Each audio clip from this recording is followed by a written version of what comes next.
Muy buenas tardes, una vez más es un gusto saludarlos. Hoy con una nueva presentación de nuestro ciclo de charlas Conversando con, que también coordina ya hace un tiempo la doctora Teresa Gómez, a esta altura casi conductora de TV me parece. Esta vez tenemos como invitados a los doctores Miriam Campastro y Eduardo Vázquez. Eduardo es ya un viejo conocido de casi todos nosotros, porque desde hace muchos años es un permanente capacitador de todos los consejos del país. Nos conocimos en una de sus tantas visitas y vueltas que hizo por Río Negro ya hace bastante tiempo. Y ahí realmente comenzamos una muy fluida relación personal e institucional. Así que un gusto tenerte, Eduardo. A Miriam también es una conocida de hace un tiempo, pero voy a dejar que la presente Sergio Pantoja. Así como la charla que tenemos hoy, que es uno de los temas que más rating suele tener entre los contadores públicos. Así que Teresa, Miriam, Eduardo, Sergio, los saludo, les agradezco su presencia. Estamos muy felices, muy contentos que estén con nosotros. Y bueno, a todos ustedes que están del otro lado, aunque hoy estamos todos del otro lado, muchas gracias una vez más por acompañarnos y por estar con nosotros. Así que Sergio, adelante, presentanos a Miriam, contanos de la charla de hoy, por favor.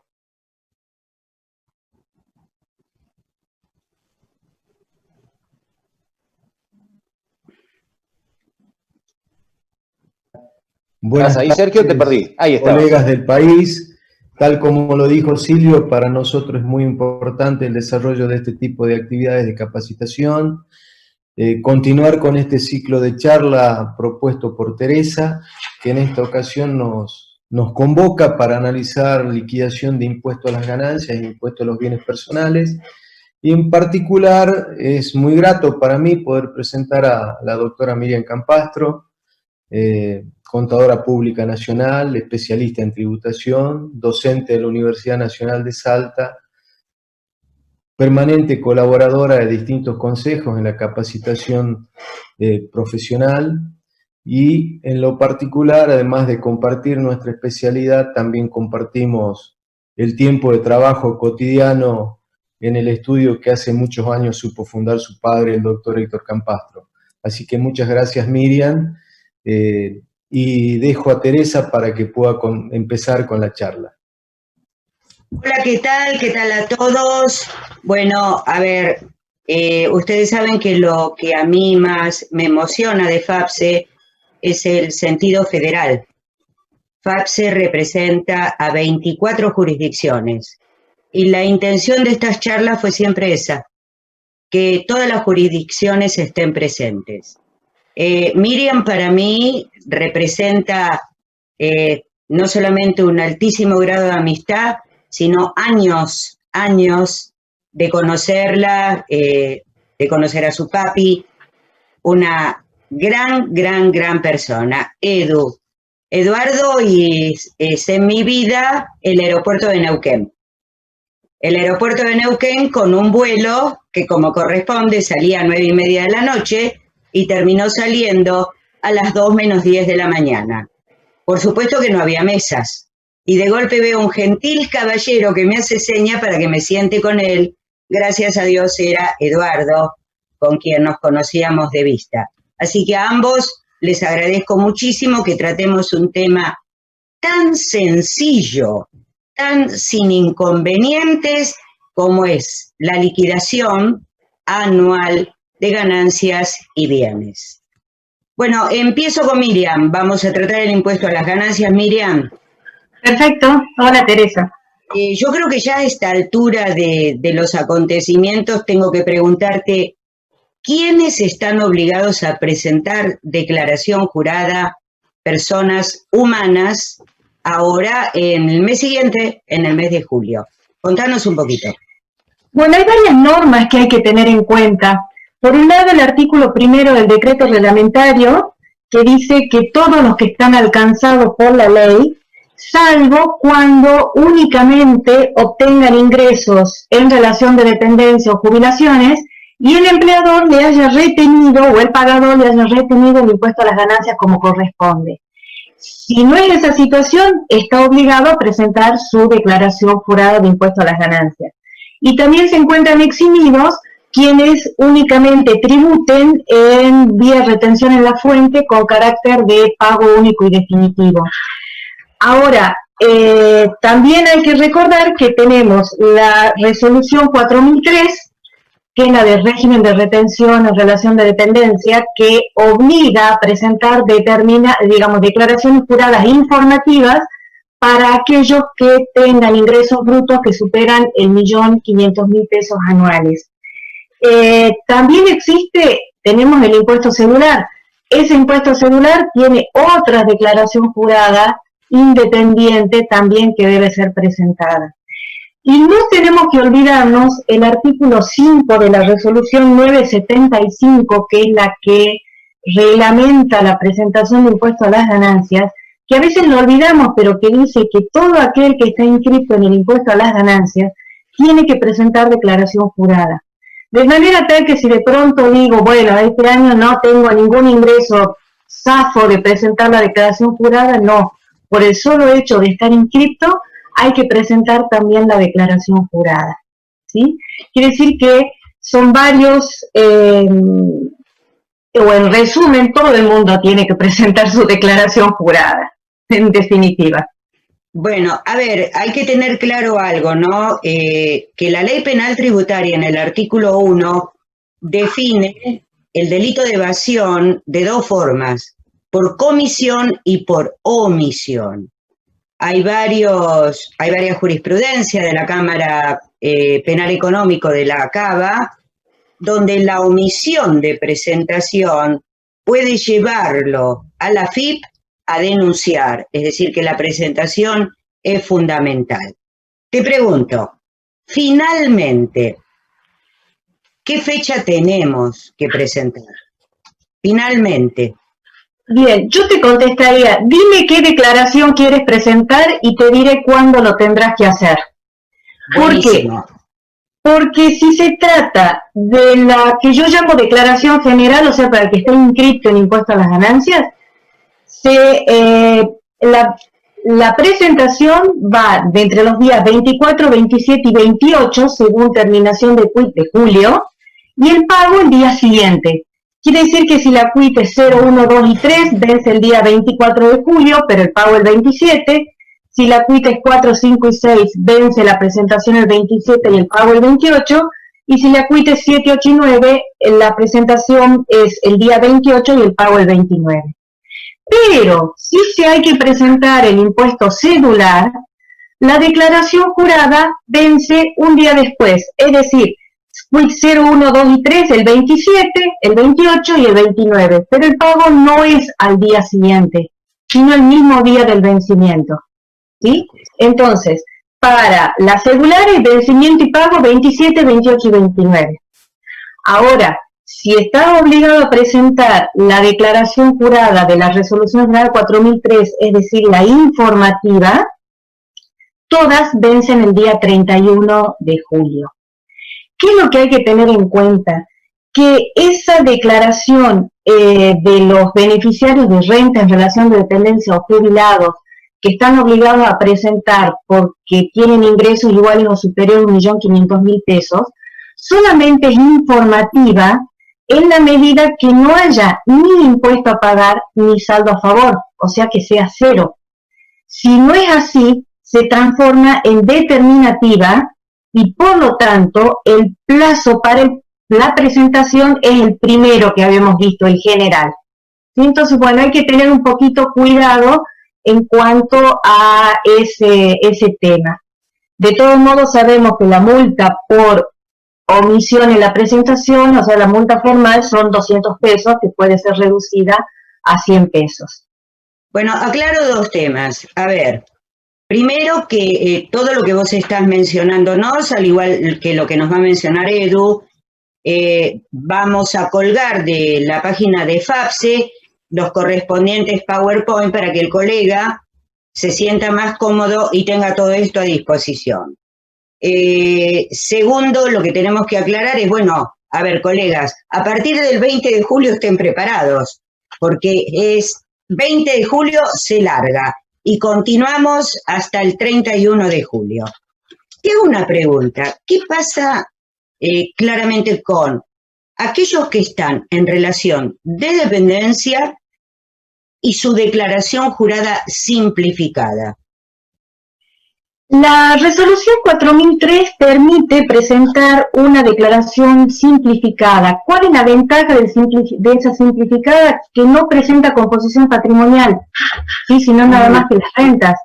No tiene que presentar tampoco cuadro de justificación de variaciones patrimoniales, pero está restringido a quienes únicamente hayan obtenido ingresos en relación de dependencia y no tengan otro tipo de ingresos, salvo que ese otro tipo de ingresos sean por monotributo, por rentas celulares o que sean ingresos exentos o no gravados. Es decir, que está bastante restringido quiénes son los que pueden presentar esta simplificada. De hecho, cuando uno entra en la página, digamos, en el portal de la AFIP para hacer la declaración jurada, da las pautas, bueno, quiénes son los que pueden presentar esa declaración simplificada. ¿Sí? Y a su vez, esa declaración va a ser, como les decía recién, solamente informativa, pero que, bueno, si queda impuesto a pagar, bueno, ya no sería la simplificada en la general, que pasa a ser determinativa, pero la simplificada está medio acotada, se puede presentar, pero está medio acotada. Pregunta del millón. A ver, vamos a suponer que por X motivo mi declaración jurada da en 0, ¿sí? ¿Presento o no presento? ¿Qué hago? ¿Como autónomo? ¿Como autónomo? Sí. ¿Por qué? Porque el artículo 1 del decreto reglamentario fue modificado ya en el año 2000, con el texto anterior, no con la última, con el texto ordenado al decreto 862. Y antes decía que estaban obligados a presentar declaración jurada quienes superaran el mínimo no imponible en las cargas de familia. Pero ahora se eliminó. Por lo tanto, aunque el impuesto esté en 0, ¿sí? Desde mi punto de vista, igual hay que presentar. Y más aún si es que estás inscripto en impuesto a las ganancias, porque la 975 te dice que estando inscripto tenés que presentar la declaración jurada. Es decir, por el momento voy en que todos presentan y te agrego una. ¿Qué pasa si no tengo impuesto cedular a declarar? Bueno, sí. Si no hay impuesto cedular, recordemos que el año pasado, cuando salió todo el tema del impuesto cedular, la resolución 4468 dijo, todo aquel que presente su declaración jurada por impuesto cedular va a quedar automáticamente inscripto en el impuesto. Y así sucedió. Y es más, la 4468 dice que también está obligado a presentar la declaración jurada hasta que pida la cancelación del impuesto. Es decir, que este año hay muchos contribuyentes que es probable que hayan tributado por impuesto cedular el año pasado por las rentas de intereses de plazo fijo de pesos, que este año pasan a estar exentos y por lo tanto no tengan que pagar. Entonces la pregunta es, ¿y tengo que igual presentar la declaración jurada aunque sea en 0? Y yo concluyo que sí. ¿Por qué? Porque primero está inscripto. La resolución la 4468 dice que tiene que seguir presentando hasta que pida la baja. Bueno, ¿cuál sería la solución? Pedir la baja el 31 de diciembre, pero el sistema no me deja. No. Entonces no quedaría más que presentar la declaración jurada en 0 y pedir la baja ahora a partir del año 2020 cuando se pueda.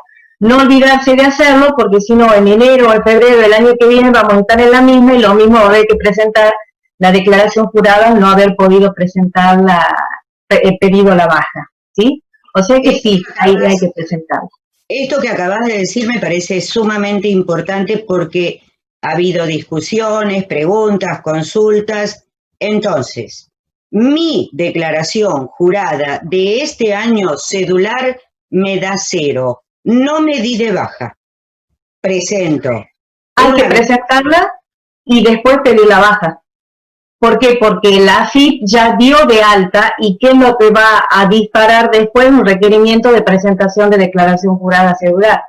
Esto me parece que es importante recalcarlo siempre. A ver, las bajas retroactivas son temas que es como que hay que tener presente. Yo no puedo solicitar una baja retroactiva. Cuidado con eso. Hay un vencimiento, lo cumplo. Y después solicito la baja.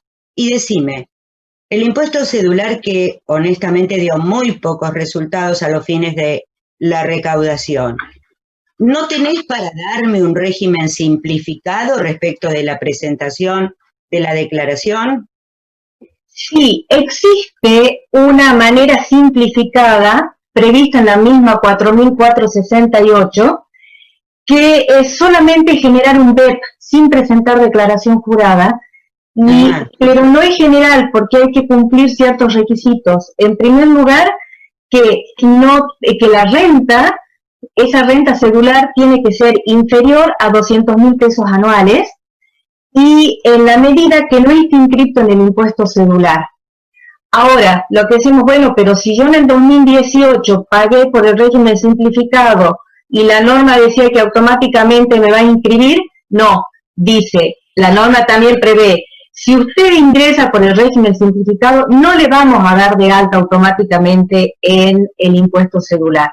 O sea que si no está inscrito en el cedular y la renta es inferior a 200.000 pesos, puede llegar a aplicarse este régimen simplificado que solamente generar un BEP, que recomiendo ir a la resolución para ver cuáles son los códigos con los cuales hay que imputar ese pago. Tengamos claro una cosa, que si bien la presentación se vería subsumida en un BEP, el contador tiene que tener su declaración jurada armada, le hace sus papeles de trabajo. Lógico. Parece ser que el BEP subsume, no. El BEP es el medio por el cual el contribuyente le muestra a la AFIP yo pagué, pero el trabajo del contador sigue siendo el mismo. Recordemos la importancia de los papeles de trabajo. Y además hay que tener en cuenta otra cosa. Por más que se presente una declaración jurada cedular, ese ingreso tiene que incorporarse en la declaración jurada general, en el cuadro de justificación de variaciones patrimoniales, porque son conceptos que han ayudado al contribuyente a incrementar su patrimonio o a vivir. Entonces, si bien volvemos a los vencimientos, el vencimiento de la cedular es un día después o 2 días después, de todos modos hay que incorporarlo en la declaración general. Con lo cual, en realidad, mi conclusión es que no tiene sentido que se haya diferido la presentación del cedular. En todo caso, debería haber sido antes en cuanto a presentación de declaración jurada. Después dejemos de lado el tema de pago, es otra historia. Respecto de los papeles de trabajo, aprovecho y hago una aclaración. FAPSE tiene una vieja comunicación, la A65, firmada por el colega Urriza, donde habla de la privacidad de los papeles de trabajo. Si bien él hace referencia a lo que tenga que ver con los papeles de trabajo del auditor, yo lo hago extensivo, ¿no? Los papeles de trabajo que un colega puede mostrar en una inspección son los papeles de trabajo del aplicativo, los que surjan del aplicativo, los que tengan derecho de autor del colega son propiedad privada. Cuidado con ese tema porque a veces AFIP dice, y papeles de trabajo.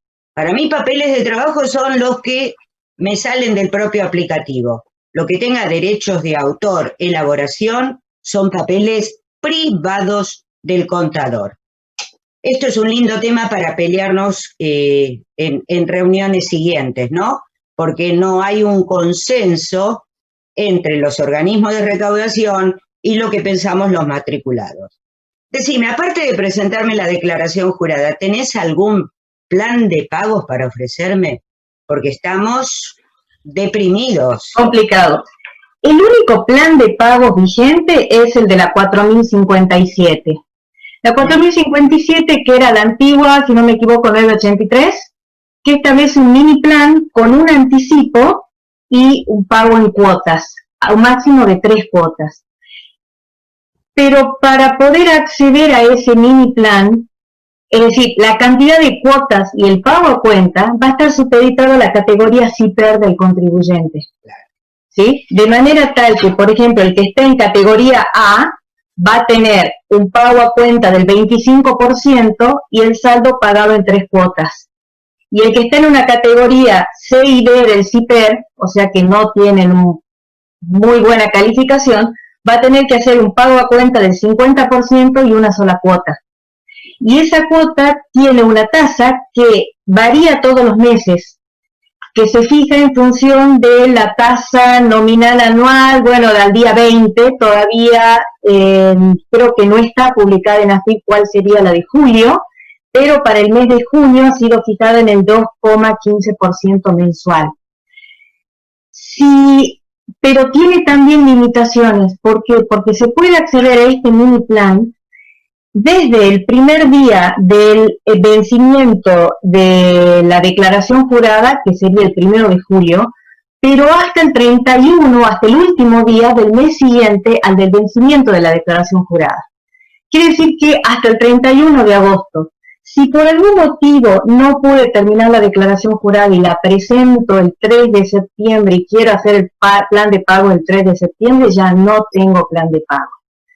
Entonces me pregunto, ¿y puedo entrar en el régimen general, en el plan de facilidades de pago general de la 4268? Y la respuesta es no, porque hay una norma en el artículo 3, inciso R, excluye específicamente a las obligaciones de impuesto a las ganancias y bienes personales que hubieran vencido en el mismo año calendario de presentación de la declaración jurada. En definitiva es, o pague de contado, o acceda al mini plan de la 4057. No habría otra oportunidad, otra alternativa.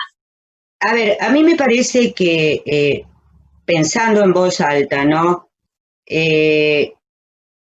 ECABA o el AMBA está hablando de que se volvería a una restricción de actividades muy serias.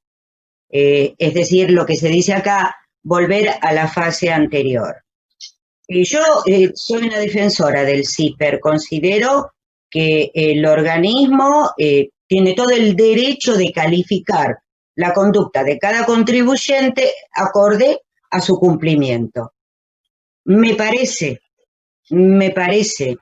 que respecto del plan de 3 cuotas, atento a la realidad que estamos viviendo, donde tenemos gran parte en cuanto a población y actividad, no en cuanto a territorio, afectadísima, como es la Cava y como es la provincia de Buenos Aires, me parece que el CIPER debería ser dejado de lado para este vencimiento de personas humanas.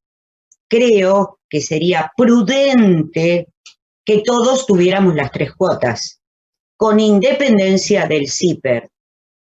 La realidad económica es un artículo muy importante en la Ley de Procedimiento Tributario, pero la realidad económica es eso, realidad económica. Y la realidad económica de Argentina en pandemia y cuarentena es muy distinta para la que fue planeado el CIPER. A quien defiendo y a quien entiendo, pero me parece que sería prudente que todos, con independencia de su CIPER, para esta y como excepción, gozaran de las 3 cuotas. Bueno, vamos ahora a un tema calentito. ¿Qué diferencia me podés decir que tuviste aplicativo año anterior versus aplicativo este año? ¿Cambios significativos, todo igual? Algo creo que más que cambios en el aplicativo, me parece más interesante ver qué cambios hay en cuanto a normativa y que después, bueno, han quedado reflejados en el aplicativo. Por un lado, tenemos que ver el tema de los intereses de plazo fijo sin cláusulas de ajuste. Ajá. La ley 27.541 reimplantó la exención del ex artículo 20, ahora 26H, de la ley de impuesto a las ganancias, pero no fijó fecha a partir de cuándo. Entonces empezó la gran controversia si era desde la publicación para todo el periodo, para el 2020, para cuándo. Bueno, finalmente pese a no haber ningún pronunciamiento formal al respecto, la AFIP aceptó que es aplicable para el año 2019, a partir del 1 de enero del año 2019. Por lo tanto, es más, en el aplicativo cedular no está prevista la gravabilidad de estos intereses al 5%.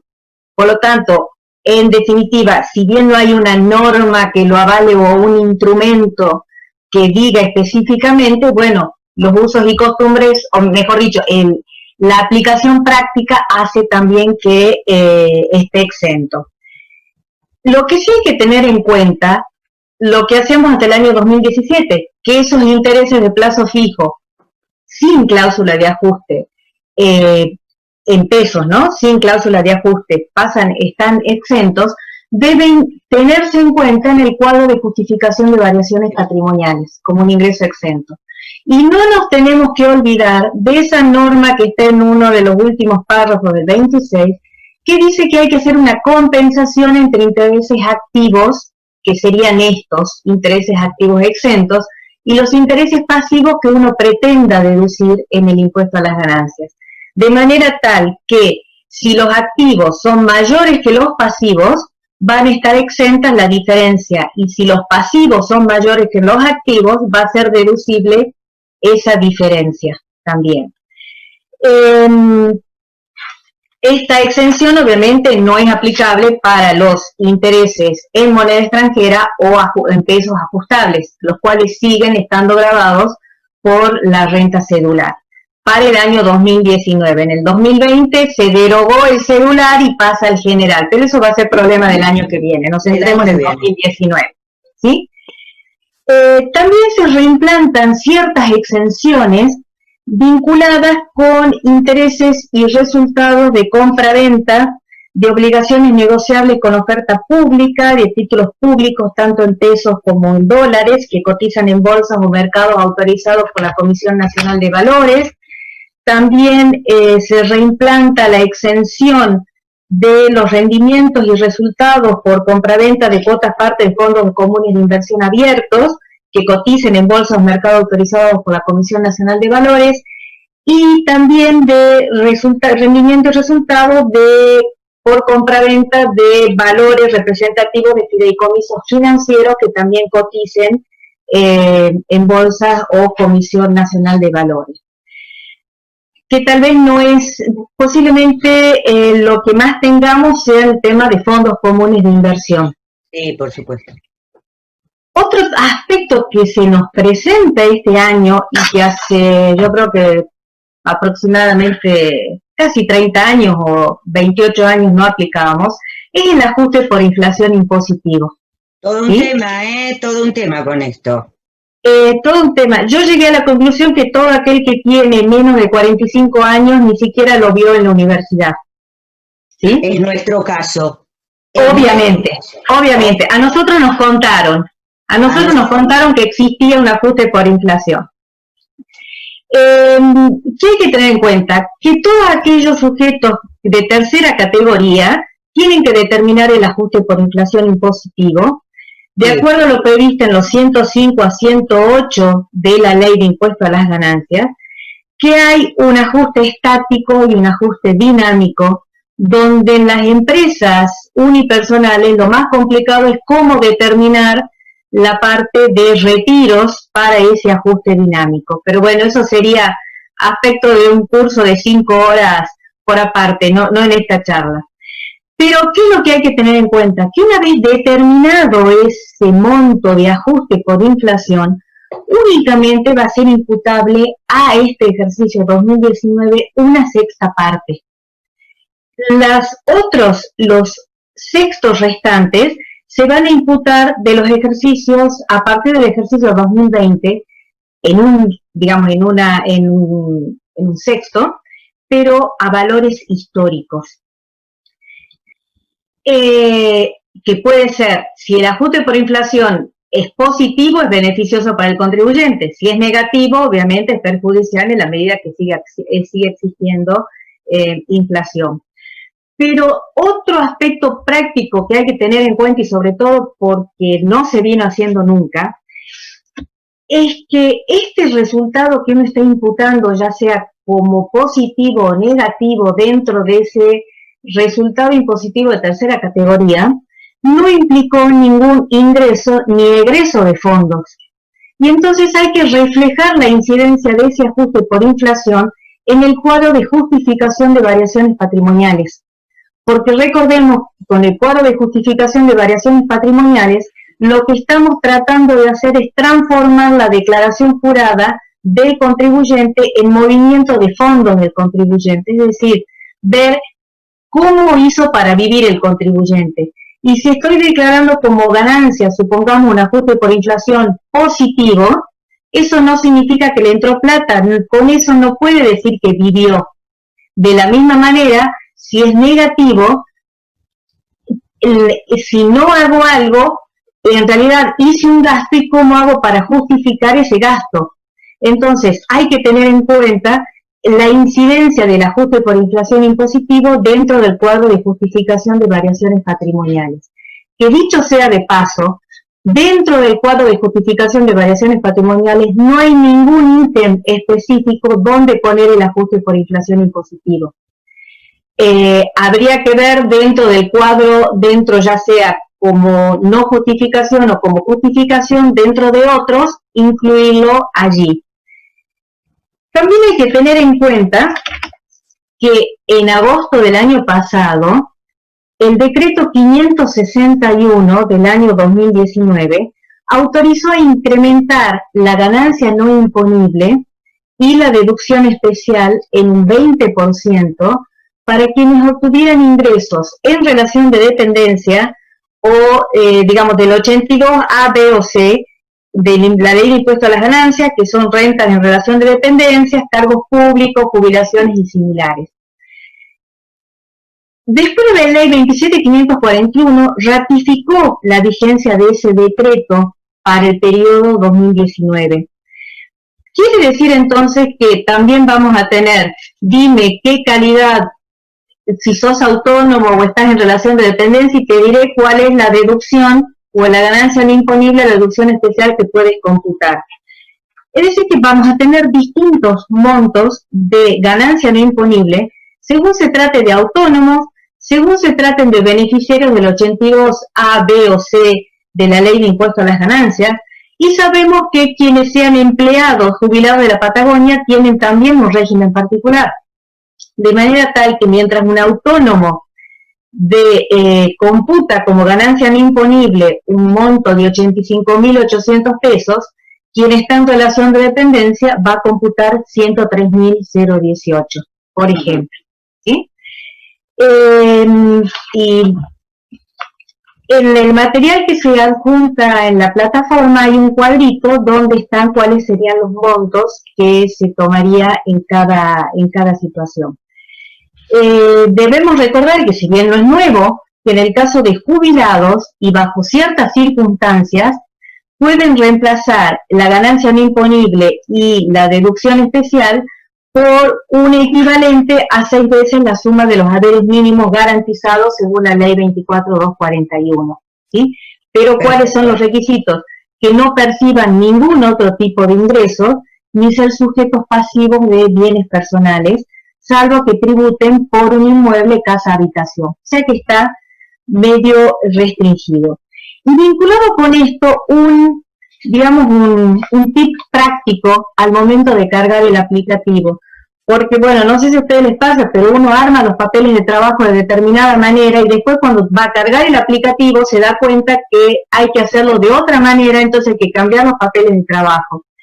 En el aplicativo, en la página web de AFIP, tiene que hacerse una doble carga. Por un lado, lo que sería la ganancia no imponible y la deducción especial normal, y por otro lado, cargar lo que sería el incremento del decreto 561, bueno, después ratificado por la 27.541. Es decir, que hay que hacer una doble carga. En vez de decir, la ganancia no imponible es 103.018, hay que cargar por un lado 85 y por el otro 17.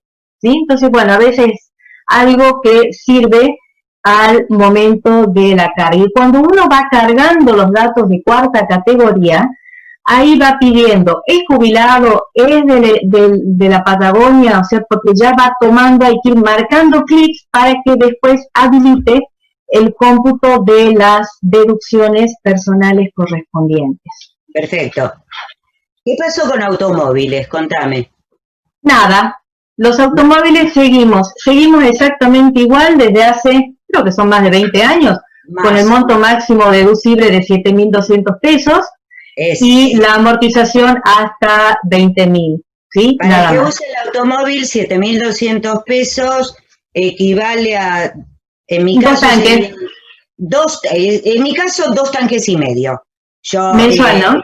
Claro, en todo el año, Claro. ¿sí? Mi Mercedes-Benz es chiquitito, entonces me alcanza para 2 tanques y medio. Claro, Quiero hacerle sí. una pregunta. A ver si vos recibiste estas proposiciones deshonestas. En el APORI, el cliente viene y te plantea, bueno, no, mire, contadora, usted no me puede decir que yo me puedo tomar solamente un sexto. Yo quiero que usted me tome la totalidad del APORI. Bárbaro. Digamos que la jurisprudencia en materia de APORI ha sido beneficiosa, porque realmente, desde Autos Candi para adelante, la jurisprudencia ha contemplado la incidencia del ajuste por inflación, o más que del ajuste por inflación, el hecho de no poderlo aplicar. En esa propuesta del contribuyente de tome la totalidad, ¿uno qué le puede contestar? Bueno, perfecto, vamos a la justicia, ¿sí? Ah, Sí. no, yo no voy a pagar honorarios y no voy a ir a litigar. Yo lo que quiero remarcar, a ver si coincidís conmigo. Supongamos que el cliente se hace responsable en su declaración jurada de tomar la totalidad del ajuste por inflación. Recordemos algo, la declaración jurada del cliente no es nuestra. Lo primero que tenemos que hacer es desprendernos del concepto de posesión de una DJ que no es nuestra. No es nuestra. Todo lo que el cliente me pide que yo haga, que yo refleje en un aplicativo, tiene que estar suscripto por el cliente. Pero sí voy a decirles mi opinión. No acepten jamás la posición de determinados clientes que dicen, impúteme todo el APORI, pero hágame un favor, que el fisco no se entere. Eso es una cosa gravísima. Cuando se intenta violentar el precepto de la ley, el contribuyente debe informarlo. ¿Quiere tomarse la totalidad del APORI? Estamos de acuerdo, señor, la declaración es suya, pero ese señor debe presentar una multinota ante la AFIP diciendo cuál es su decisión y cuál es su intención normativa respecto del APORI, porque el no hacerlo, porque el imputar un APORI completo y no informarle a la AFIP, eso se llama ardid o engaño. Yo creo que el cliente es dueño de su declaración, no tengo ninguna duda, que el cliente puede instruirme a mí de una decisión de él por escrito, que yo voy a reflejar lo que el cliente quiere que se refleje, pero que el cliente tiene que avisarle a la AFIP que se va a tomar un sexto, 2 sextos, 3 sextos, 6 sextos, pero informarlo, porque si no, señores, hay ardid y hay engaño. ¿Qué opinas al respecto? ¿Tuviste propuestas deshonestas? No, por suerte no. Por suerte no. No tuve esas propuestas deshonestas. Pero me parece, comparto también con vos, que si no ahí quedaríamos nosotros como partícipes necesarios. Exactamente. Primero, el cliente nos da la orden por escrito y segundo, el cliente refleja ante la AFIP, suscripto por él, lo que hizo en su declaración jurada. Bueno, ¿tengo alguna novedad más? Sí, y quería agregar también para tener en cuenta, después de también más de 20 y pico de años, finalmente para el año 2019 se aumentó el monto del seguro de vida, ¿sí? Y del seguro de retiro. De los 9.96,23 hemos pasado para el 2019 a 12.000 pesos. Entonces, antes que posiblemente ni nos preocupábamos por repasar las tarjetas de crédito, que todas las tarjetas de crédito tienen alguna cobertura de seguro, o los créditos que se tengan, bueno, posiblemente ahora sí sea más interesante computar, o sea, hacer ese recorrido. Y recordemos también que para la jurisprudencia el seguro de sepelio participa del concepto de seguro de vida, pese a que la AFIP no lo acepta. Entonces, si nuestro contribuyente está haciendo un pago de seguro de sepelio, lo podemos sumar a los demás seguros de vida que tenga en sus resúmenes de tarjetas de crédito y ahí ver, bueno, si excede el monto de 12.000, obviamente tomar hasta 12. Pero me parece que habiéndose actualizado el monto ya es más interesante como para buscar dónde pueden haber seguros de sepelio, seguros de vida deducibles.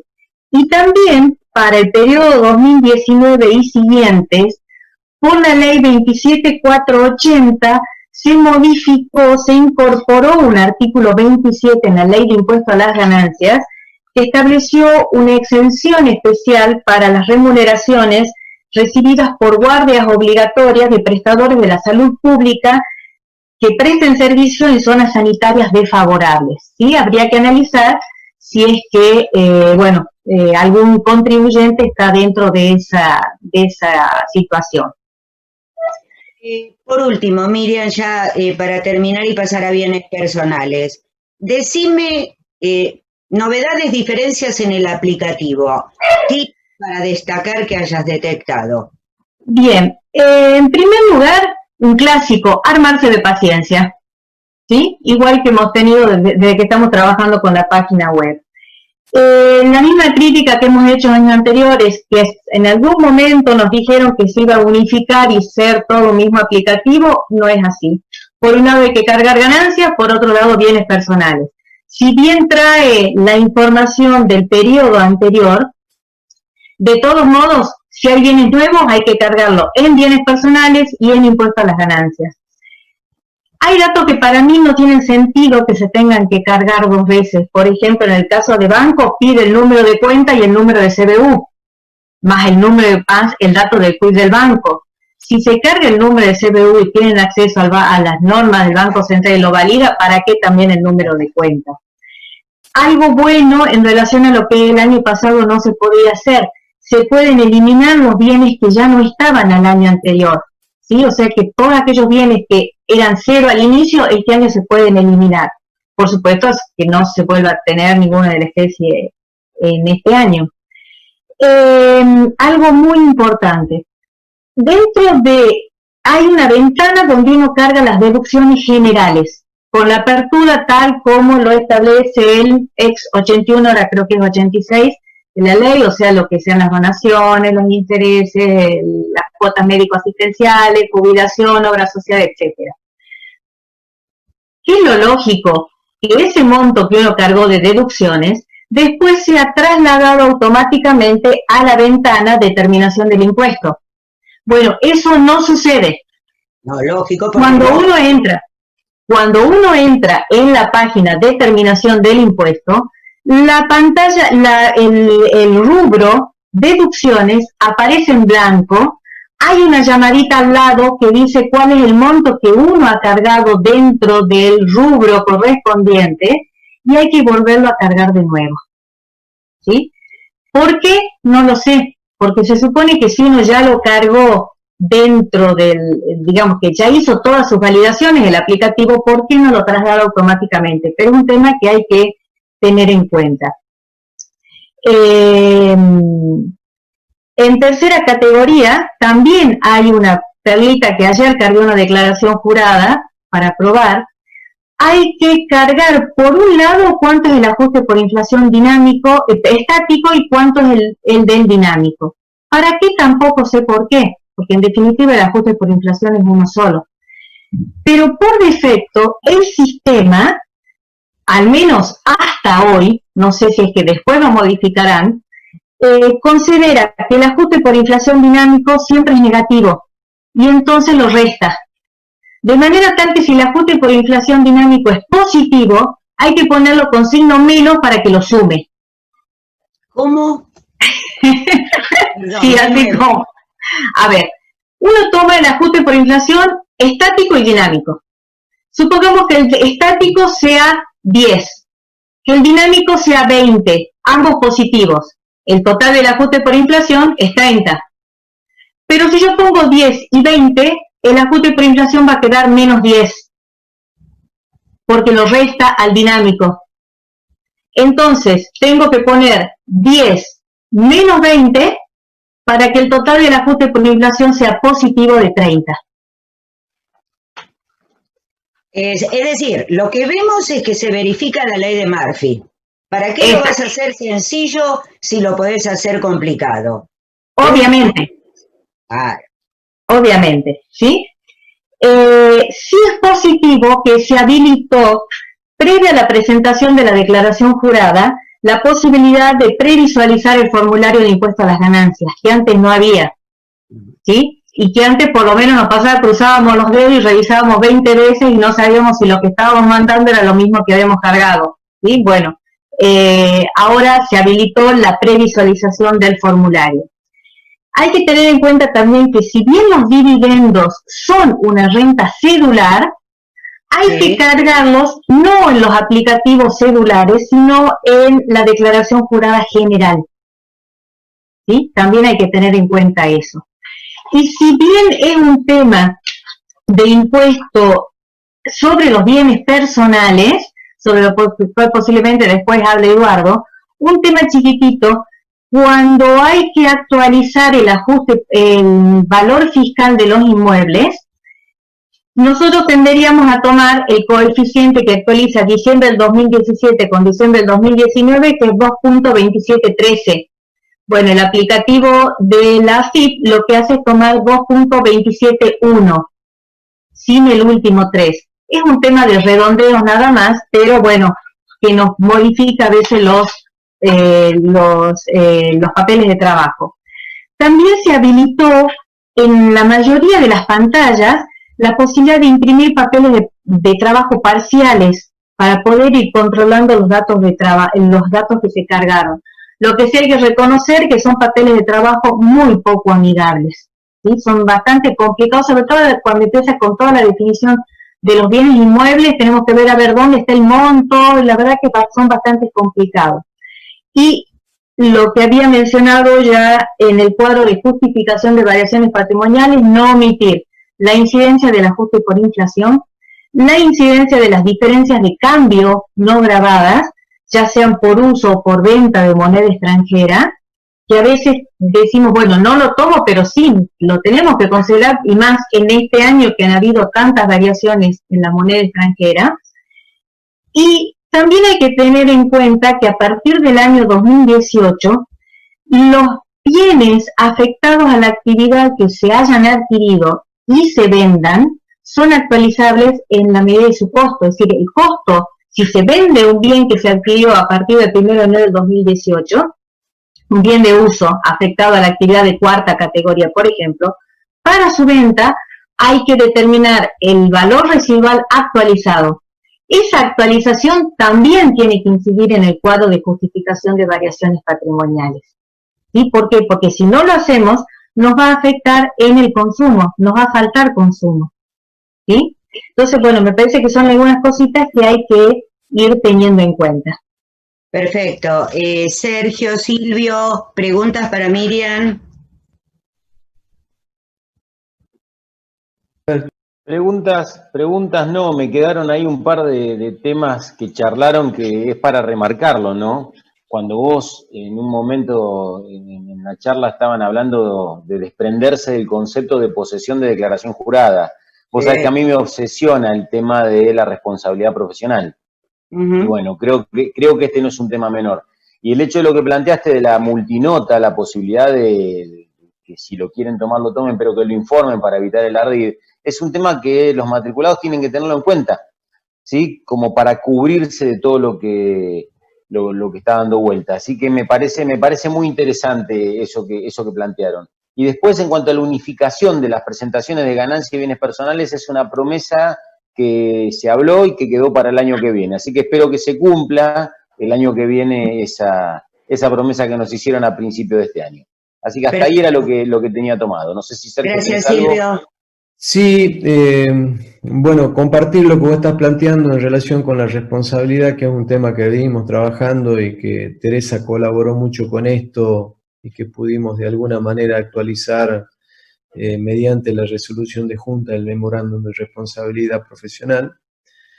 Y por el otro lado, vinculado a algunas de las cuestiones que planteó Miriam, la problemática recurrente que tenemos con los aplicativos, a pesar de las reuniones, las pruebas y los comentarios que hacemos con el organismo fiscal, pero que entendemos que en este momento muchas de estas cosas que, como ella bien describía, lo del ajuste por inflación, parece una cosa totalmente irracional haber tratado eso de esa manera.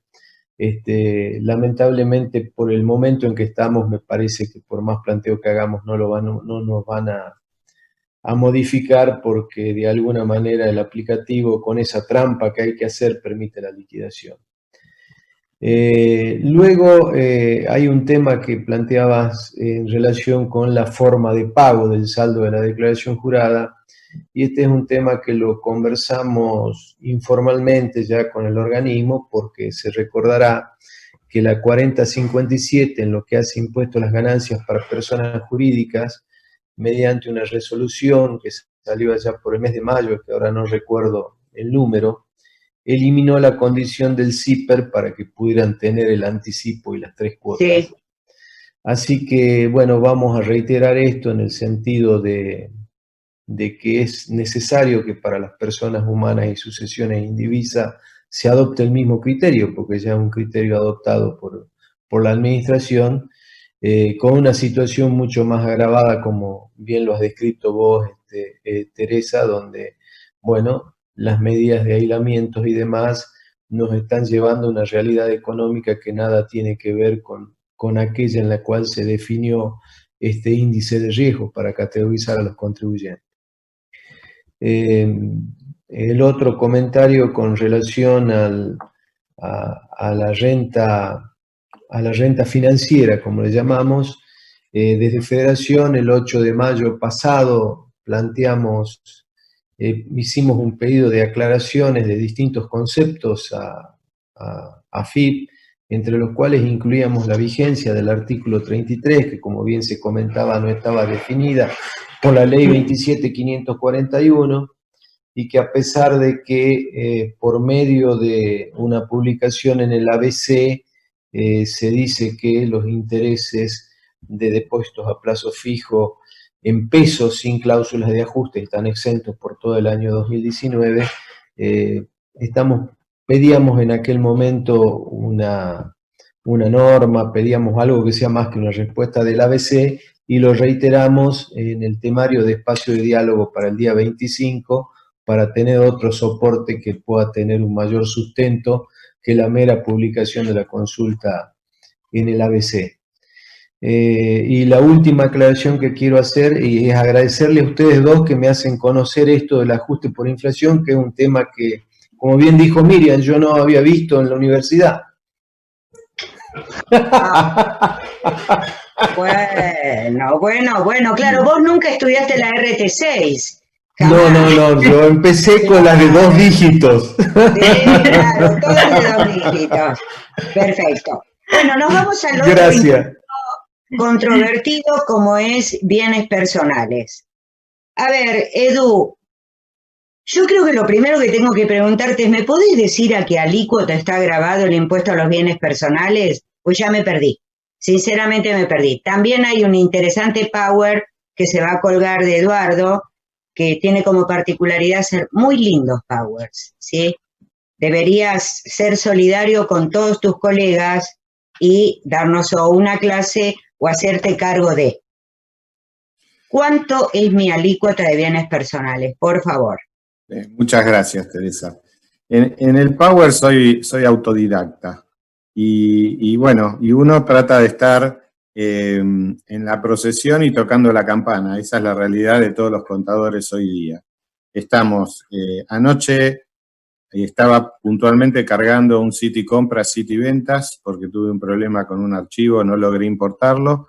Al mismo tiempo estaba preocupado interpretando las normas y estos cambios en el aplicativo, y también uno se las ingenia para hacer el PowerPoint. Con lo cual, es realmente, lo digo esto como un reconocimiento a toda la profesión, porque creo que todos estamos haciendo eso y un esfuerzo muy grande, trabajando en todos los planos, trabajando en planos técnicos y más allá del PowerPoint, temas informáticos que realmente cuestan mucho y no debiéramos encararlos quizás en el día a día, con la gran cantidad de normativa y obviamente con el trabajo cotidiano.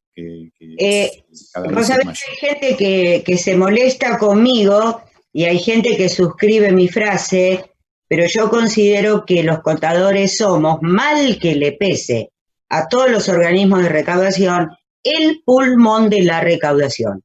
Porque sin nosotros sería bastante difícil, más en estos momentos, lograr el ingreso de $1, ¿eh? Así que hay que reconocernos que somos el pulmón, más en momentos tan difíciles, ¿ok? Volvemos a la... Bueno, voy al tema de alícuotas. Un comentario breve antes de comenzar a hacer el comentario sobre las alícuotas. Lo primero que hay que tener en cuenta que andar tocando alícuotas en el impuesto sobre los bienes personales o en un impuesto patrimonial es bastante delicado. Hay una cuestión muy fácil de entender, que creo que a todos nos la enseñaron en la facultad, que es la básica ecuación de las tres formas de gravar la capacidad contributiva: la renta, el patrimonio y el consumo. Y si trazamos esa ecuación que todos hemos visto escrita alguna vez, la renta agrupa las otras dos, porque la renta es igual al patrimonio más el consumo. O sea, todo lo que yo pueda consumir o todo lo que yo pueda ahorrar, en realidad primero lo tengo que haber ganado. Con lo cual eso ya me da una primera pauta de la cautela con la que debieran manejarse los impuestos patrimoniales. En segundo lugar, porque impuestos patrimoniales, digamos, aplicados sobre las personas, influyen sobre el ahorro. Y si son aplicados sobre empresas, influyen sobre la inversión. Con lo cual ahí tenemos otro segundo tema. Después está el tema de las jurisdicciones de baja o nula tributación o jurisdicciones no cooperantes, las listas negras, como lo queramos llamar. Todo ajuste o toda pretensión exorbitante que se quiera hacer sobre estos impuestos tiene incidencias sobre los movimientos de capitales hacia esas jurisdicciones. Y último punto también no menor, la imposición patrimonial ya la tenemos a nivel local, de acuerdo a la estructura federal de nuestro país. Con lo cual ya hay bienes como los inmuebles y los automóviles que están sometidos a imposición en los fiscos locales. Consecuencia o conclusión, mucha cautela con las alícuotas, si se quiere un sistema tributario que en lugar de ahuyentar las inversiones, las atraiga y las mantenga en el país. Necesidad de que exista, quizás sí, con una alícuota moderada, pero solo a efectos de mejorar el control cruzado sobre el impuesto a la renta. Porque el impuesto patrimonial lo que hace es pedirme más información y seguirme más de cerca en mis patrimonios iniciales y finales. Con lo cual sabemos que por la ecuación patrimonial y las variaciones que antes también nos comentaba Miriam, que el fisco sepa cuáles son mis patrimonios con total exactitud al inicio y al cierre, más allá de la variación que se hace en ganancias, fortalece la recaudación. Dicho esto, que es todo muy lindo y parece ser que debiera ser lo que debiéramos tener en cuenta, vamos a comentar el tema de las alícuotas. Las alícuotas, como todos sabemos, lamentablemente habían subido mediante una ley, que es la 27480, y volvieron a subir antes de que esa ley, que era aplicable para el 2019, pudiera cobrar vigencia. Antes de eso, tuvimos un panorama mucho más alentador, que fue el post-blanqueo. La ley 27260 en el año 2016, creo que con mucha razonabilidad, lanza el programa de sinceramiento fiscal y dice: sincere, porque el día después le propongo este tratamiento en el impuesto sobre los bienes personales por 3 años. Un tratamiento que sabemos que fue decreciente, el mismo año de sinceramiento al 0,75, el 2017 al 0,50 y el 2018 0,25. Al mismo tiempo, y recordemos lo importante que fue e inédito que fue la existencia del contribuyente cumplidor, que fue un instituto que no habíamos tenido en nuestra legislación y creo que fue muy bien recibido y valorado por el contribuyente. Todos los contribuyentes que no entraron al sinceramiento fiscal tuvieron esa posibilidad de tener un beneficio, que era no tributar el impuesto sobre los bienes personales por el 2016, 17 y 18. Sobre el fines del 2018 ya tenemos el primer incremento de alícuotas, la ley 27480, que eleva ni más ni menos de una alícuota de 0,25 que habíamos aplicado en el 2018 y ya propone una que alcanza el 0,75 para el 2019, lo cual ya era realmente gravoso porque estábamos hablando del triple. Pero la 27480, prevista para el 2019, no llegó a aplicarse nunca, porque si bien fue sancionada sobre fines del 18, también con tiempo para aplicar al periodo fiscal siguiente, sabemos que sobre fines del año pasado, la 27541, la Ley de Solidaridad, publicada el 23 de diciembre del año pasado, vuelve a cambiar las alícuotas. Y establece una alícuota más alta de lo que había establecido la Ley 27480. Las alícuotas que establece la Ley de Solidaridad van del 0,50 al 1,25. O sea, prácticamente estamos diciendo que en un periodo fiscal anterior pagamos el 0,25 y ahora podemos llegar a pagar el 1,25 en su tramo máximo, que además, en virtud de la progresividad, no es tan difícil de alcanzar. El tema no termina aquí, porque además la ley 27541 lo que hace es facultar al Poder Ejecutivo de la Nación a establecer alícuotas incrementadas para alcanzar de manera diferencial a los bienes en el exterior. Le da la facultad, y esta facultad es importante recordar que es por 2 años. Es decir, que todo lo que hoy podamos comentar sobre alícuotas agravadas y sobre repatriación, como vamos a ver después, no es ya pasó y repatrié o no repatrié y ya pasó para el 2019. Todo esto lo tenemos también para el 2020. Porque justamente la Ley de Solidaridad plantea la posibilidad de que el Poder Ejecutivo ejerza la facultad incrementando las alícuotas para los bienes en el exterior. El Poder Ejecutivo lo hizo también sobre fin del 2019, el decreto 99-2019, y efectivamente ejerció esa facultad para incrementar las alícuotas por 2 años, periodo fiscal 2019 y periodo fiscal por 2020. En conclusión, tenemos una alícuota, una escala para los bienes del país que oscila entre 0,50 y 1,25 y una alícuota para los bienes del exterior que va de 0,70 a 2,25. 2 comentarios que son realmente, antes de entrar, cómo aplicar esas alícuotas. Algo que ya nos llamó la atención cuando vimos la publicación del decreto. La primera tabla, las alícuotas que se aplican para el país, son las que hemos visto siempre, porque son lo que se llama progresividad por escalas. Quiere decir que uno va tributando la alícuota correspondiente a cada tramo de la escala. Pero, sorprendentemente, cuando tomamos la tabla que publicó, que prevé el decreto del Poder Ejecutivo, vemos que las alícuotas para los bienes del exterior no están establecidas en una progresividad por escala, sino en una progresividad por clases. A mí me llamó mucho la atención y, de hecho, demoré bastante en procesar y entender que habían hecho efectivamente lo que habían hecho. Y es así. La segunda escala, la que se utiliza para bienes en el exterior, está construida por clases. Quiere decir que uno se encuadra en el renglón correspondiente, pero toda la totalidad de la base imponible queda sujeta a la alícuota que tiene a la derecha, por hacer un gráfico con el dedo, cuando uno se encuadra en una de esas escalas. Entonces, esa es una cuestión, digamos, de doble comentario crítico desde mi parte. En primer lugar, por el incremento desmesurado de las alícuotas, y todo esto estamos hablando fue mucho antes de la situación de aislamiento y de cuestión, digamos, de salud pública.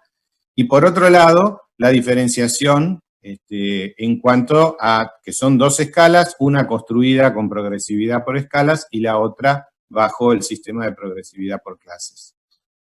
Te hago una pregunta, Edu. Vos dijiste repatriación. ¿Qué es repatriación? Porque yo tuve un solo pedido de un solo cliente en el estudio. No sé si vos vendiste repatriaciones, porque realmente no entiendo qué intentó hacer el legislador con el criterio repatriación. ¿Qué es repatriar? Bien, el decreto del Poder Ejecutivo, el que mencionábamos recién, que en ejercicio de la facultad delegada por la ley incrementa las alícuotas del impuesto por 2 años, al mismo tiempo, y también en mandato de la ley, permite evitar la aplicación de las alícuotas gravadas cuando el contribuyente proceda a hacer una repatriación de activos financieros del exterior. Ahora vamos a comentar un poco más al respecto. Me quedo con tu comentario, si hubo o no hubo repatriaciones. En mi caso personal tuve una sola repatriación, de un caso, diría, muy, muy excepcional, porque era un contribuyente que tenía activos financieros en Australia. Normalmente los contribuyentes no tienen activos financieros en Australia, pueden tener activos financieros en algún país europeo, en Estados Unidos, en Uruguay, que son las plazas más habituales. Cuando uno encuentra una persona que tiene activos financieros en Polonia, en Australia o en algún país, digamos, de esa naturaleza, siempre obedece a cuestiones históricas de ese contribuyente, no a decisiones de ahorro. Puntualmente en este caso, este contribuyente ha trabajado durante muchos años en Australia, había comprado un inmueble, había tenido, digamos, unas inversiones financieras, producto de su trabajo en Australia, que habían quedado ahí, y bueno, ahora en una cuestión de decisión familiar y de cuestiones, digamos, de su descendencia, decide traer, pero decide más de la repatriación. Yo creo que ahí influyeron otros factores, que era la necesidad de hacer algo con ese patrimonio a efecto de sus hijos. Con lo cual, por eso digo, es un caso muy, muy puntual y fue el único caso que tuve, más allá de que me esforcé muchísimo en comunicarle a todos los clientes cómo funcionaba el esquema de la repatriación y también lo gravoso que iba a resultar el impuesto en la medida que no repatriaran. O sea, el impuesto va a resultar gravoso aún para los que hagan la repatriación, justamente por la diferencia de alícuotas que hemos comentado, pero ni hablar, prácticamente se duplica para respecto de las alícuotas normales o aquellas que se toman si uno hace la repatriación, prácticamente se duplica si tomamos la alícuota agravada. Con lo cual, casos hubo muy pocos porque creo que faltó también difusión, faltó aclaración, poco también porque acá es verdad que ya los plazos cayeron dentro digamos, del aislamiento preventivo obligatorio, con lo cual, como vamos a ver después, el tema de las cuentas, etcétera. Pero bueno, volviendo al tema, ¿qué es lo que se puede repatriar? Y esto también fue una limitante muy importante. Se pueden repatriar activos financieros. Y eso, lamentablemente, digo lamentablemente porque si hubiese sido un poco más amplio el alcance, a lo mejor hubiese tenido otros efectos. Pero ya la ley lo circunscribe a que lo único que se puede repatriar es activo financiero. Y la ley tiene una definición de qué se trata por activo financiero. Básicamente, para no entrar en toda la enumeración, es tener dinero depositado en una cuenta en el exterior o tener diversos instrumentos financieros en el exterior, títulos, acciones, incluso, digamos, la ley habla de derechos inherentes en carácter de beneficiario o fideicomisario. Ahí se planteó toda una duda, si lo que estaban diciendo era que ahora en bienes personales iban a gravar los fideicomisos, cosa que obviamente no es así. en general la doctrina entendió que lo que estaban diciendo era que si el producto de alguno de esos instrumentos financieros estaba dentro de un fideicomiso y era, digamos, realizable, eso era repatriable. Bueno, o sea que hay que repatriar activos líquidos o activos que se puedan vender y hacer líquidos. Ese es el primer problema. Hay gente que tiene inmuebles en el exterior y no tiene una gran cantidad de activos líquidos que, como sabemos, el monto que hay que repatriar tiene que alcanzar el 5% del total de los bienes en el exterior. Con lo cual hay que tener una liquidez suficiente equivalente al 5% de todos los bienes, porque lo único que es repatriable es el activo financiero. ¿Qué pasa con ese 5%? Sí. ¿Qué pasó? Yo lo traigo al 5% en efectivo y lo deposito ¿dónde? Bien, había un plazo que originalmente estaba previsto para el 31 de marzo y luego fue prorrogado al 30 de abril. Se pensaba que era probable, porque ahí estábamos en pleno aislamiento, que hubiera una nueva prórroga. No hubo la prórroga. Yo creo que el gobierno habrá advertido que eran tan poco el interés y la adhesión que habrán decidido no prorrogarlo.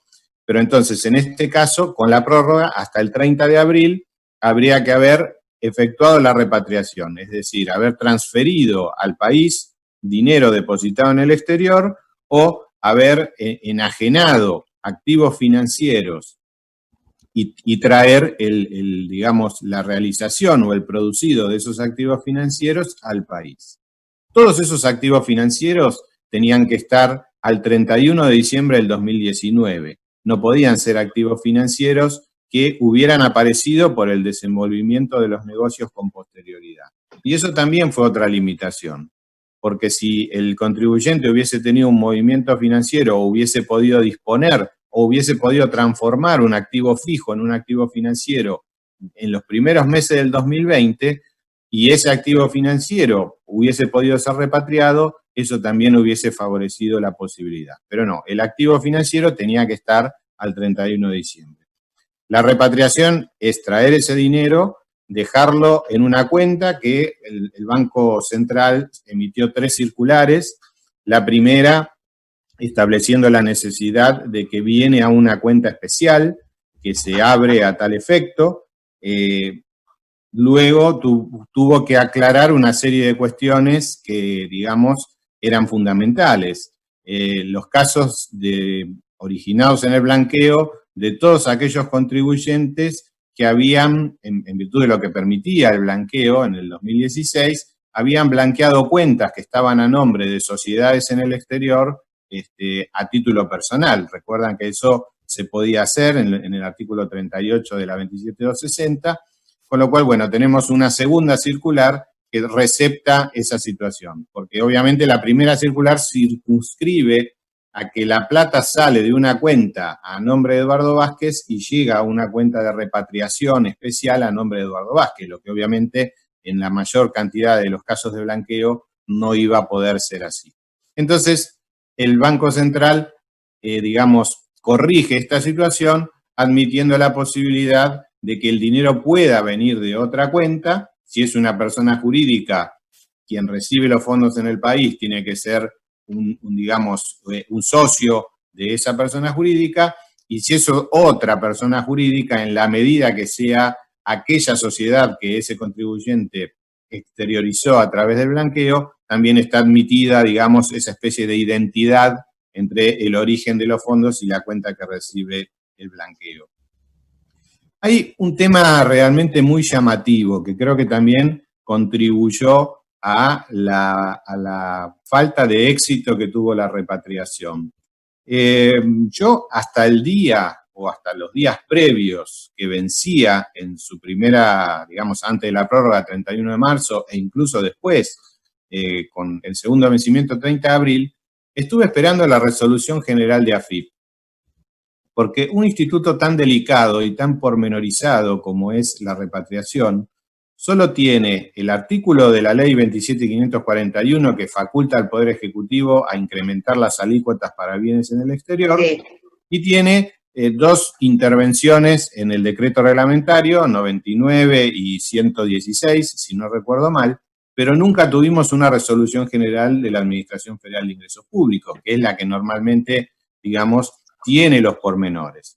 A tal punto que en el mes de marzo se celebró una reunión con AFIP, quedó plasmada en actas, es una reunión del 5 de marzo, del conocido espacio de diálogo, y ahí hubo una serie de aclaraciones que yo ya mencioné, que los bienes tenían que ser preexistentes al 31 de diciembre, cómo se evaluaban esos bienes para calcular el 5%, bueno, era conforme a la evaluación de bienes personales al 31 de diciembre, qué pasaba si uno traía más, bueno, ahí la respuesta es bastante cuestionable, dice que si uno trae más del 5%, tiene que someterse a la permanencia en el país forzosa por más del 5%, con lo cual, bueno, yo creo que si alguien quiere traer más del 5%, tiene que traer estrictamente el 5% a la cuenta específica de repatriación, y si quiere repatriar más, repatriarlo a una cuenta normal, porque con esta interpretación muy curiosa del fisco, no podría sacar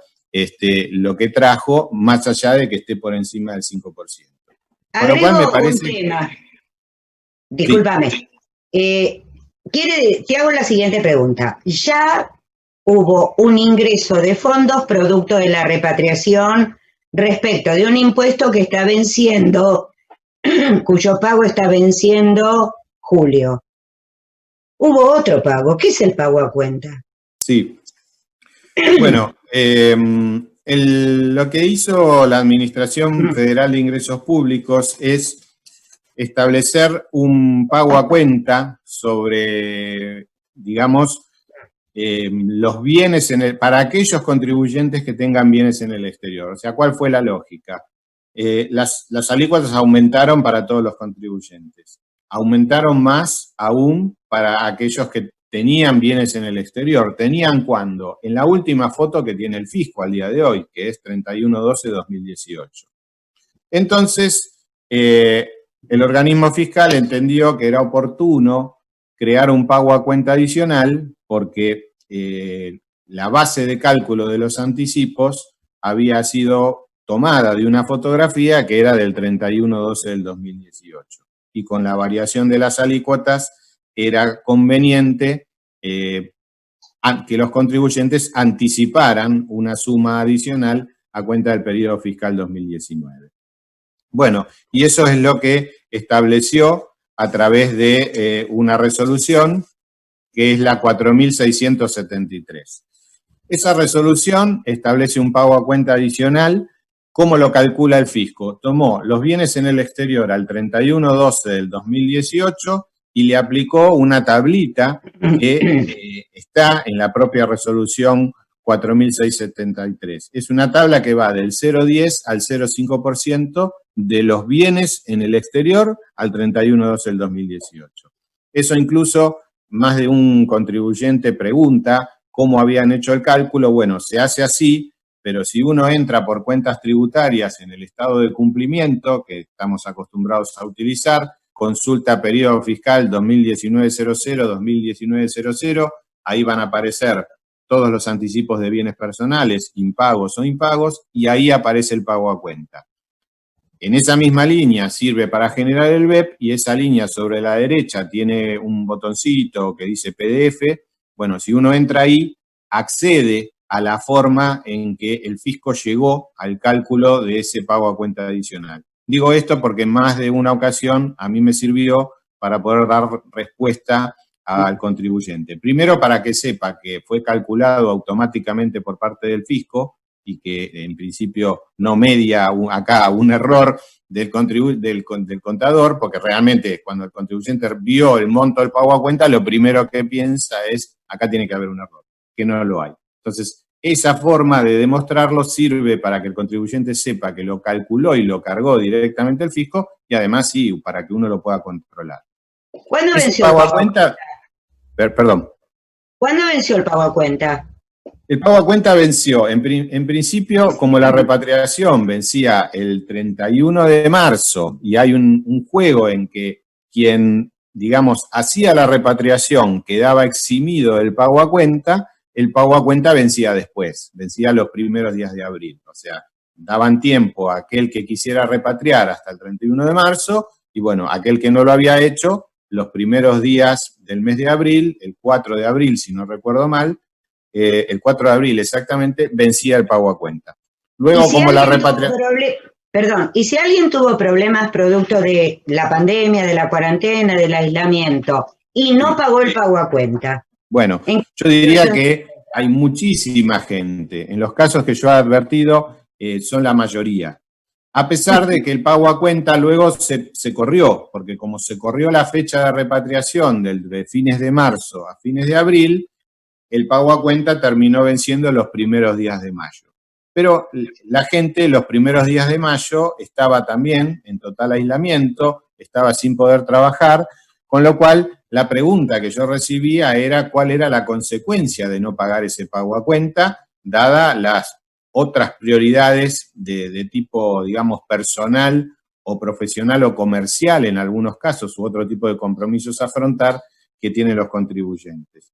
A lo cual, bueno, se les respondió a todos que si no ingresaban el pago a cuenta, iban a devengar los intereses resarcitorios correspondientes, y que en principio, bueno, de no pagar el pago a cuenta, obviamente iban a tener que pagarlo, además de los intereses resarcitorios por no haber pagado, iban a tener que pagar más en la declaración jurada final.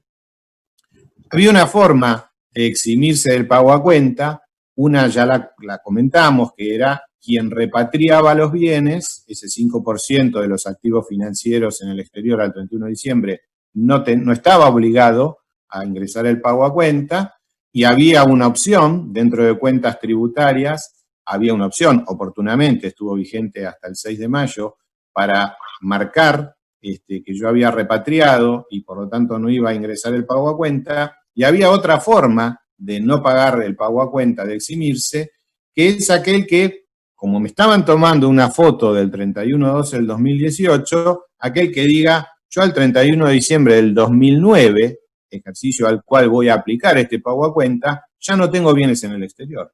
Entonces, ¿de qué pago a cuenta estamos hablando? A cuenta de algo que yo ya no tengo. Lo que no se previó, lamentablemente, es el término medio. Alguien que diga, bueno, a ver, a mí me tomaron una base, una foto del 2018, y en el 2019 tengo bienes en el exterior, pero tengo el 10% de lo que tenía. Entonces, esto no fue previsto. La forma de eximirse era no tener ningún bien en el exterior al 31/12 del 2019, lo cual no es razonable. Tendría que haber habido alguna posibilidad de graduar el pago a cuenta en función de otro parámetro. La gente no lo pagó, o en gran parte no lo pagó, el que pudo lo pagó, con lo cual luego pagarán los intereses resarcitorios. Y el sumario del artículo 45. Y el sumario del artículo 45, porque el que sabemos que los omitiera el pago de impuestos a través de la falta de sumario del artículo 45. Lo que pasa que realmente, si la naturaleza del ilícito tributario es penal, porque lo dijo la Corte y lo reafirmó la Corte, acá hay una causa de justificación. Es decir, que la punibilidad se vería limitada por la causal de justificación, que es la propia pandemia, ¿no es cierto? Bueno, producto de la hora, te llevo a dos temas. Valuación de inmuebles y decirme si puedo deducirme incobrables en bienes personales. Dos temas que me... Muy cortito. En materia de incobrables, no hay previsiones en la Ley de Impuestos sobre los Bienes Personales para determinar cuándo un crédito puede ser incobrable y por lo tanto no gravarlo en la declaración. Pero la Ley de Impuestos sobre los Bienes Personales remite en todos los aspectos no previstos a la Ley de Impuesto a las Ganancias. Con lo cual, yo creo que habría que remitirse a las disposiciones de la Ley de Impuesto a las Ganancias, y sabemos que la ley también tiene en su propio articulado disposiciones al respecto, y también en el decreto reglamentario los índices de incobrabilidad. Ciertamente esos índices se aplican a la tercera categoría específicamente, pero creo que la única solución es incursionar por ese camino para tratar de dilucidar cuándo un crédito pueda ser considerado incobrable, fundamentado en las normas de impuesto a las ganancias que aplicaríamos supletoriamente al impuesto sobre los bienes personales, para no gravar algo que tenemos alta posibilidad de no cobrarlo, no sería justo para el contribuyente. Te aviso que el fisco no acepta el tema, incobrables, me consta, la discusión es profunda y bueno, clientes que llevaban adelante esa discusión, sobre todo en grandes nacionales, han entrado en moratoria allanándose al criterio fiscal. El fisco no acepta, bueno, acá vendría el comentario a Malvestiti, ¿no? Ubilex non distinguere debemos. A ver, no está previsto, la ley no lo distingue, así que incobrables, el criterio fiscal es no aceptarlo. Coincido, es así. Así. Es una alternativa, será un caso que va a haber que llevar al Tribunal Fiscal de la Nación, quien se anime a mantener el riesgo de la litis con el fisco, pero ya te digo que la mayoría de los casos que tenían el criterio de aplicar supletoriamente ganancias han entrado en moratoria, ¿no? Porque las discusiones vienen siendo bastante largas, sobre todo en crédito por venta de acciones, ¿sí? ¿Qué evaluación tenemos en inmuebles? Inmuebles. Bueno, las normas de evaluación de inmuebles, las clásicas, no han cambiado. Sabemos que cómo incorporamos o cómo evaluamos los inmuebles adquiridos, los inmuebles que hemos construido, sumando todas las inversiones, cómo se evalúan los inmuebles que están en construcción, es decir, las obras que todavía no son inmuebles. Todo eso no ha cambiado, tampoco ha cambiado el régimen de amortización de 2% anual, que lo calculamos por trimestre y que el aplicativo nos ayuda a cambiarlo, y cuando nos equivocamos en el papel de trabajo nos hace dar cuenta de ello y lo modificamos para que quede bien.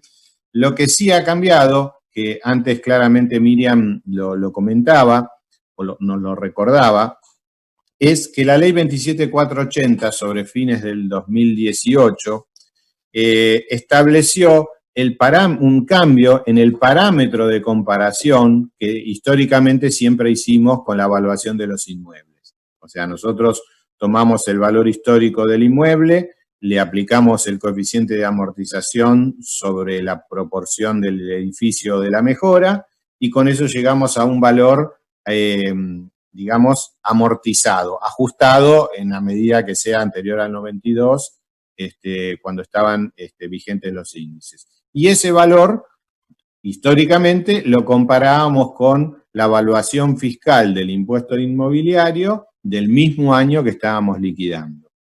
Bueno, para el 2018, gracias a la 27480 sobre fines del 2018, estableció un cambio que hasta que no se ponga en marcha el organismo a nivel nacional que tiene por objeto armonizar la forma en que se construyen las evaluaciones fiscales a lo largo del país, hasta que eso no ocurra, la ley dice, bueno, para el 2018 vamos a tomar la evaluación fiscal del 2017 y aplicarle un índice de ajuste, que en este caso el índice elegido fue el IPC. Y hasta que esto no ocurra, vamos a seguir igual, con lo cual, como todavía no ha sucedido y no tenemos ese resultado producto de este organismo que tiene que trabajar y armonizar la construcción de evaluaciones fiscales a lo largo de la Argentina, para el 2019 vamos a aplicar de vuelta una corrección por IPC de la evaluación fiscal del 2017. Y eso es lo que Miriam decía, que si uno hace la cuenta, digamos, tomando los índices de precios al consumidor de esos 2 años, se llega al 2,2713 y el aplicativo lo resume en 2,271. Es como que le corta el cuarto decimal, con lo cual hace que, digamos, modifiquemos los papeles de trabajo para que nos dé igual. Si no, cargamos todo, lo tenemos todo perfecto en el papel de trabajo y cuando vamos a cargar el aplicativo no nos da y por ahí pensamos que es otra cosa y es simplemente este cuarto decimal en el ajuste. El aplicativo lo calcula automáticamente, quiere decir que hay que cargar las evaluaciones fiscales del 2017, que son las mismas que usamos en el 2018, por lo que acabo de decir, y el aplicativo las multiplicaría por 2,27. un comentario sobre muebles de un decreto, la gente no se anima a hacerlo, pero que en el decreto reglamentario está previsto.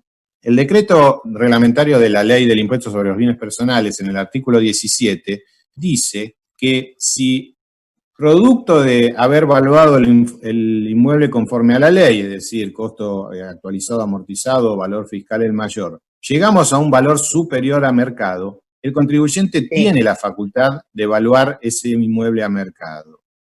¿Por qué mucha gente no lo hace? Bueno, por los requisitos que el artículo del decreto establece. En primer lugar, tiene que ocuparse de obtener la documentación probatoria de cuál es ese valor de mercado. Ese valor de mercado tiene que ser uno que se obtendría en condiciones normales, digamos, de venta. Y en tercer lugar, comunicar a la AFIP esa situación. Y quizás, bueno, esto es lo que en algún caso el contribuyente opta por no hacer. Pero si el valor es manifiestamente superior, el contribuyente tiene que recordar esto, que tiene la facultad de, comunicándolo debidamente y juntando la documentación probatoria, puede dejar valuado el inmueble a valor de plaza. Te hago una última pregunta.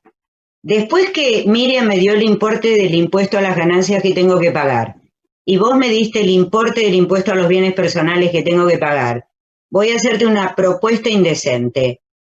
¿Puedo reducir anticipos? ¿Podés reducir anticipos? Sí, podés reducir anticipos. Habrá que ver el caso puntual si podés reducir anticipos.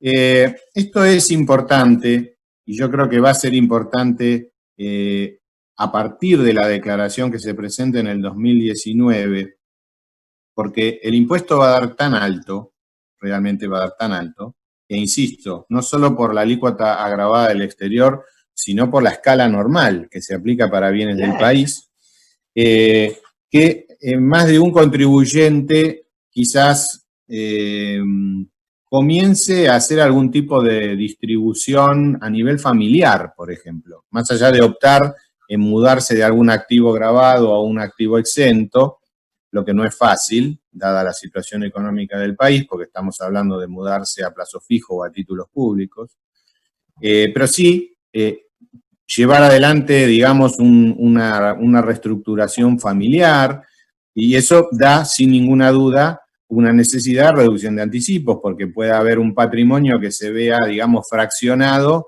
en el caso de los hijos. Bueno, en ese caso hay que recordar la resolución, que es la 2151 del año 2006, que es la que establece el mecanismo que sabemos que se ejerce a partir del tercer anticipo, en términos generales, pero se puede ejercer a partir del primero, en la medida que uno determine que continuar con el régimen de anticipos precalculado se excedería en más de un 40% de lo que terminaría siendo su impuesto.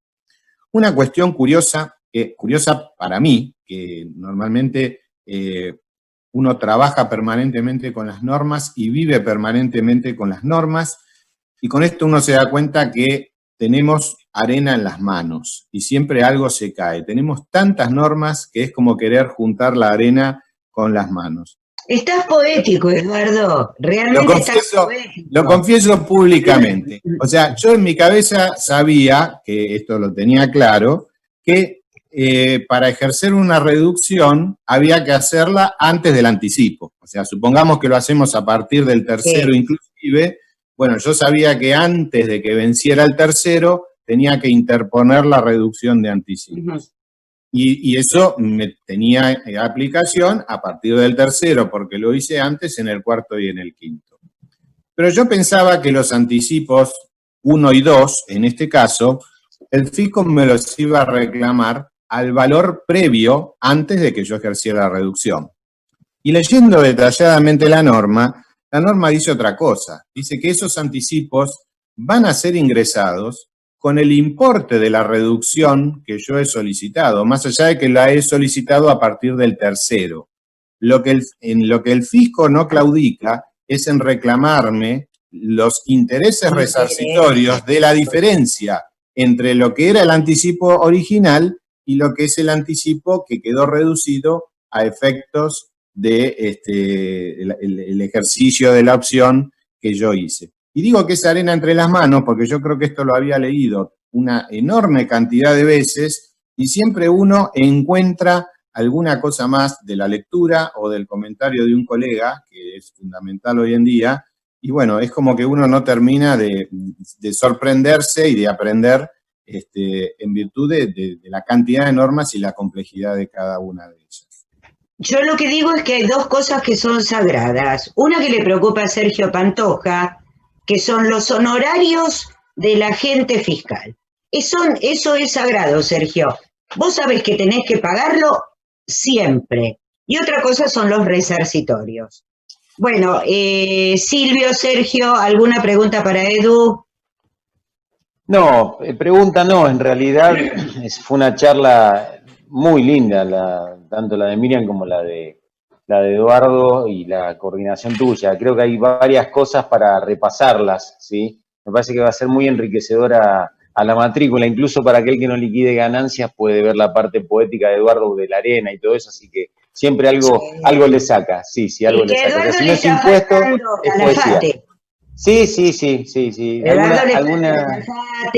Porque Eduardo es viste, más precisamente de esa provincia. Sí, bueno, algún producto saca, así que muchísimas gracias a todos, a Miriam, a Eduardo, a vos, Teresa, siempre por la participación y por lo enriquecedor que es para los matriculados este tipo de charlas de café, como le decimos habitualmente.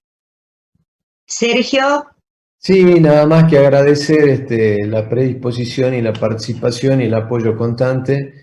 Me parece que quedaron muchos tips muy prácticos para poder llevar adelante estas liquidaciones que siempre nos complican, digamos, demasiado con independencia de los problemas, sumando los problemas de aplicativos y las cuestiones normativas. Así que creo que es muy esclarecedora. Yo decir una cosa. Estamos viviendo momentos muy difíciles, ¿no es cierto? Pero a mí me gustaría, y con total humildad lo digo, que la AFIP observara la calidad de colegas que tiene nuestro país. Una Miriam Campastro, un Eduardo Vázquez y tantos otros, solamente menciono a ellos porque están acá presentes, el criterio federal que tiene la FAPSE.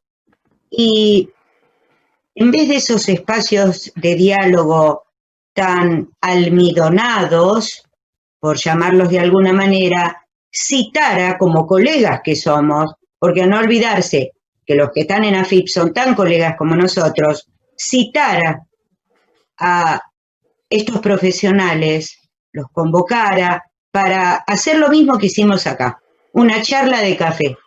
Pero tomar nota de la experiencia, porque, a ver, es tan importante consultar, es tan importante nutrirse de la práctica de un colega que me parece soberbio el no hacerlo. Bueno, gracias a todos, gracias por estar, gracias Miriam, te abrazo con el corazón, sabes cuánto te quiero, Edu, querido amigo, Silvio, Sergio. Nos estamos viendo el mes que viene, no sabemos si tal vez reiterando el tema o con alguna otra novedad. Muchísimas gracias por acompañarnos. Nos vemos.